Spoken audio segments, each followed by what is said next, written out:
Hindi lang umano basta illegal detention ang ginawa ni Janet Lim Napoles sa whistleblower na si Benhur Luis. Yan ay giniit ng kampo ni Luis sa kanyang direct examination sa Makati Regional Trial Court. May ulat on the spot si Mark Salazar. Mark? Rafi, bumalik nga dito sa ikalawang pagkakataon ang pangwalo at huling testigo ng prosekusyon at walang iba kundi si Benhur Luis mismo, ang complainant sa serious illegal detention case laban kay Janet Lim Napoles.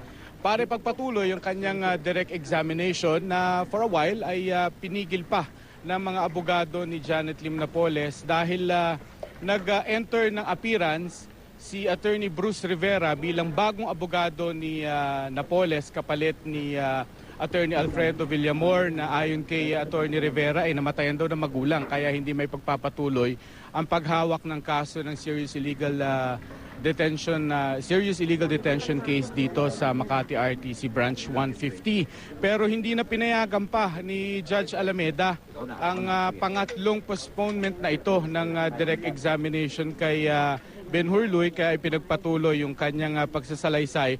At kagaya ng nabanggit mo, Rafi, ay in-establish nga ng prosekusyon na maliban sa serious illegal detention na ginawa kay Benhur Luis ay kanilang ibinibintang na ginipit din ng kampo ni Janet Lim Napoles si Benhur Luis sa pamamagitan daw ng pagpapasara ng kanyang dollar account, ng pagkuha ng kanyang pera sa kanyang peso account at pagpadlock sa kanyang condominium. Bagay na mga pinayagan niya raw mangyari sapagkat siya daw pinagbantaan na may paglalagyan pagka hindi raw siya nag-cooperate. Ito'y habang siya ay nakakulong sa period nga na sinabi niya na siya ay seriously ay dinetain ng kampo ni Janet Lim Napoles.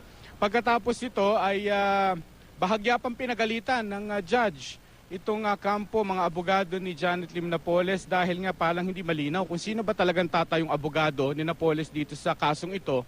Dahil itong si Attorney Stephen David, ay siya rin palang hahawak ng kaso naman sa Sandigan Bayan at hindi pa rin malinaw kung magwi-withdraw rin ba dito sa kasong ito sa Makati RTC Branch 150.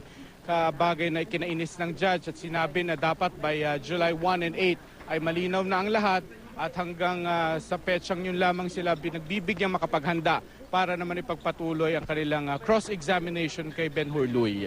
Rafi. Maraming salamat, Mark Salazar.